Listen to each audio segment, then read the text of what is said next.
નમસ્તે દર્શક મિત્રો, આજે આપણે 2 લાખ કરોડ રૂપિયાના કૌભાંડની વાત કરવી છે જે ગુજરાતમાં થયું હતું. 2 લાખ કરોડ રૂપિયા અને 2008માં કૌભાંડ થયું હતું કચ્છમાં કંડલા બંદર ઉપર, અને એમાં ઘણા બધા આરોપો મૂકવામાં આવ્યા હતા. ભારતીય જનતા પાર્ટી દ્વારા પણ આરોપો મૂકવામાં આવ્યા હતા. મૂળ તો અન્ના હજારેના એ સમયના ઠેકેદાર કેજરીવાલે આખું જે કેટલાક અખબારી અહેવાલો હતા એના આધારે આરોપ મૂક્યા હતા કે કંડલામાં કોંગ્રેસના જે પ્રધાન છે, બંદર પ્રધાન, એમના દ્વારા 2 લાખ કરોડ રૂપિયાનું કૌભાંડ થયું હતું. અને પછી ગુજરાત સરકારે પણ આરોપ મૂક્યો હતો.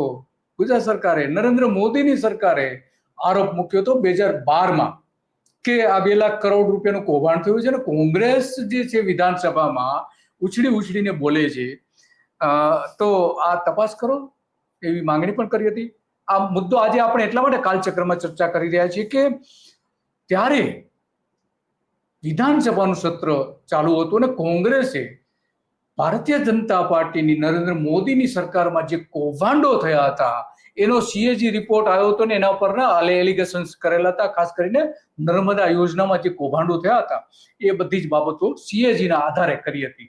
તો એનો વળતો જવાબ આજ ભારતીય જનતા પાર્ટીએ આપ્યો હતો અને સત્તાવાર એમણે જાહેરાત પણ કરી હતી, નિવેદન પણ આપ્યું હતું. ખાસ કરીને આપણે જયનારાયણ વ્યાસના ત્યારે પ્રવક્તા પ્રધાન હતા, અને સૌરભ પટેલ પણ હતા સરકારના પ્રવક્તા તરીકે. અને એમણે એવો આરોપ મૂક્યો હતો કે આ જે કોંગ્રેસ સરકાર છે એ કેગના અહેવાલોને આધારે ઉછળીને કૂદી રહી છે, પરંતુ ગુજરાતમાં જે કંડલા બંદર ઉપર કૌભાંડ થયું છે કેમ એમના ઉપર બોલતા નથી, કેમ તપાસ કરવામાં આવતી નથી.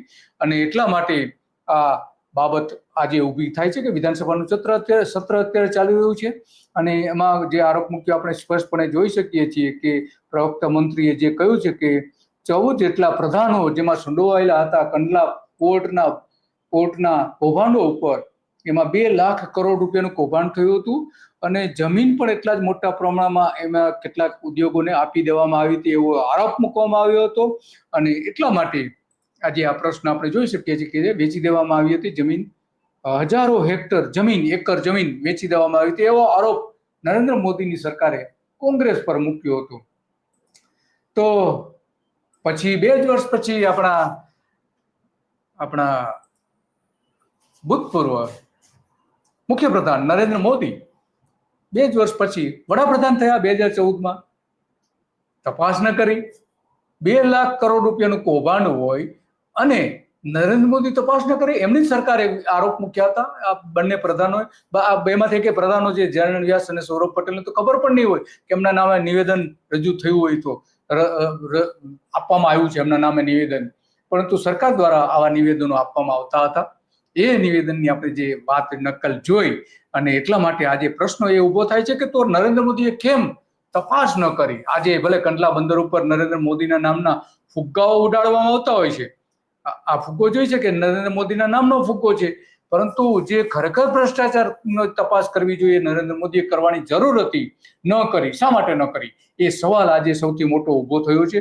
એટલા માટે કે 12 વર્ષ થઈ ગયા વડાપ્રધાન થયા પછી, 12મું વર્ષ ચાલી રહ્યું છે, તો તપાસ કેમ ના કરી? એમના નામે આપણે જોઈએ છીએ જે આટલા ફુગ્ગાઓ ઉગાડવામાં આવતા હતા, યોગ પણ કરવામાં આવતો હતો. આ બધા એ સમયના કંડલાના જે અધિકારીઓ છે, અધિકારીઓ પણ આપણે જોઈ શકીએ છીએ કે મોટી મોટી યોજનાઓ બનાવવામાં આવે છે આ કંડલા પોર્ટની. આ જોઈ શકીએ છીએ કંડલા પોર્ટ, પરંતુ કેમ તપાસ ન કરી નરેન્દ્ર મોદીએ, એ સવાલ આજે આવીને ઉભો છે.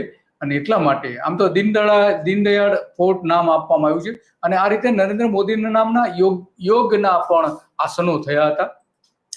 તો કેમ ભ્રષ્ટાચારના આ 2 લાખ કરોડ રૂપિયાનો જો જમીનનો ભ્રષ્ટાચાર થયો હોય તો તપાસ કેમ ના કરી? એ સવાલ સૌથી મોટો આવીને ઉભો રહે છે.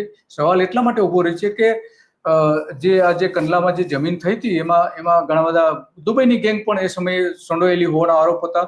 શિપિંગ પ્રધાન ત્યારે હતા જીકે વાસન, કોંગ્રેસની સરકાર વખતે.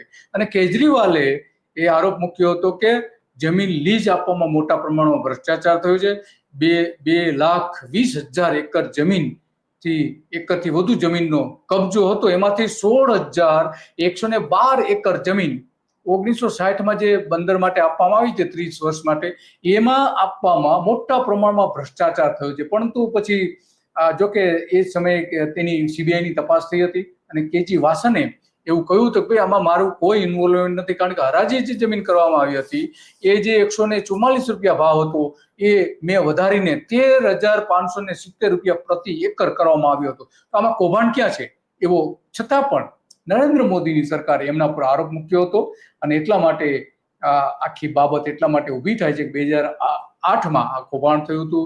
જુદા જુદા અખબારોમાં એના અહેવાલો પણ આવ્યા હતા. કેજરીવાલે મોટા આરોપ મૂક્યા હતા અને નરેન્દ્ર મોદીની સરકારે પણ આરોપ મૂક્યા હતા. તો કેમ તપાસ ન કરી એ સવાલ છે. ભલે તમે તે યોગ કરાવો, આ તે બધું કરાવો, બધું બરાબર છે, પરંતુ તપાસ તો કરવી જોઈતી હતી. આટલું મોટું 2 લાખ કરોડ રૂપિયાનું કૌભાંડ થયું હોય તો સરકારે એમાંથી કરવી જોઈતી બાબતો.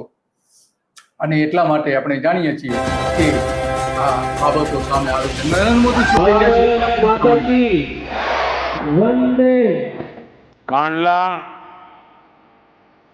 देश के 3 ग्रीन हाइड्रोजन हब में से एक है।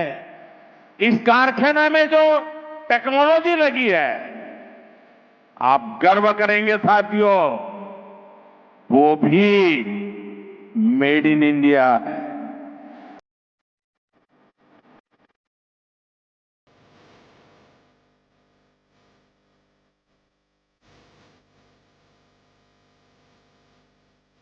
કંડલા પોર્ટની જે વાત નરેન્દ્ર મોદી કરી રહ્યા છે, તો આપણે જોઈ શકીએ છીએ કંડલા પોર્ટમાં ગ્રીન એનર્જી પાર્ક બનાવ્યો છે અને મોદી વખાણ કરી રહ્યા છે. તો કેમ તપાસ ન કરી એ સવાલ આજે એટલા માટે ઉભો થાય છે કે વિધાનસભાનું સત્ર ચાલુ છે અને સરકારે ખરેખર તપાસ કરવી જોઈતી હતી. નરેન્દ્ર મોદીએ તપાસ કરવી જોઈતી. 2 લાખ કરોડ રૂપિયાનું જો કૌભાંડ થયું હોય તો દેશને એટલી આવક થઈ હોત. કેમ એ વખતના જે શિપ મંત્રી હતા એની સામે તપાસ કેમ ના કરી? જીકે વાસન એની સામે તપાસ કેમ ના કરી? એ સવાલ મોટો. જોકે ત્યાર પછી નરેન્દ્ર મોદી વડાપ્રધાન થયા પછી ત્યાં પણ ઘણા બધા ભ્રષ્ટાચારના કિસ્સાઓ આવ્યા છે બહાર કંડલા પોર્ટ ઉપર.